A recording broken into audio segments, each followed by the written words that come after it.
मैं कृष्ण हूं। मैं तुम्हारे मन की अशांति को देख रहा हूं। तुम संसार से नहीं, अपने भीतर के तूफान से लड़ रहे हो। क्रोध अचानक पैदा नहीं होता, वह इच्छा से जन्म लेता है। इच्छा पूरी ना हो तो निराशा बनती है। निराशा से क्रोध जन्म लेता है, और क्रोध तुम्हारी बुद्धि को ढक देता है। जब बुद्धि ढक जाती है तो मनुष्य सही और गलत भूल जाता है। इसलिए मैं कहता हूं, क्रोध से पहले इच्छा को समझो। हर इच्छा आवश्यक नहीं होती।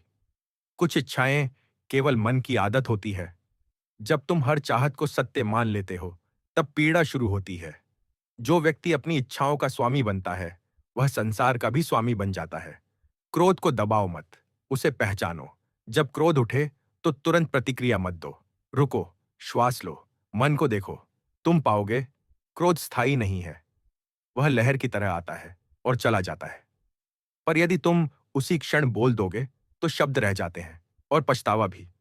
शांत मन सबसे बड़ी विजय है। जो स्वयं को जीत लेता है, उसे कोई पराजित नहीं कर सकता। याद रखो, मैं युद्ध भूमि में भी शांत था, क्योंकि बाहर का युद्ध भीतर की शांति से जीता जाता है। तुम संसार को बदलने निकले हो, पर पहले मन को स्थिर करो। मन स्थिर हो जाए तो परिस्थिति कमजोर पड़ जाती है। क्रोध ऊर्जा है, उसे नष्ट मत करो, उसे दिशा दो। उसी ऊर्जा को कर्म में बदलो, सृजन में बदलो, सेवा में बदलो। तब वही क्रोध शक्ति बन जाएगा। मैं तुम्हें दमन नहीं, संतुलन सिखाता हूं। भावनाएं शत्रु नहीं है, उनकी अज्ञानता शत्रु है। जब तुम जागरूक हो जाते हो तो भावनाएं तुम्हारी सेवक बन जाती है।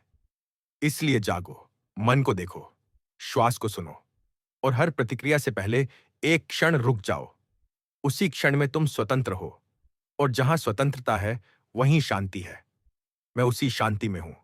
जब भी क्रोध उठे, मेरा स्मरण करो। तुम्हारा मन धीरे धीरे सागर की तरह गहरा हो जाएगा। लहरें ऊपर चलेंगी, पर गहराई शांत रहेगी। वही योग है, वही विजय है।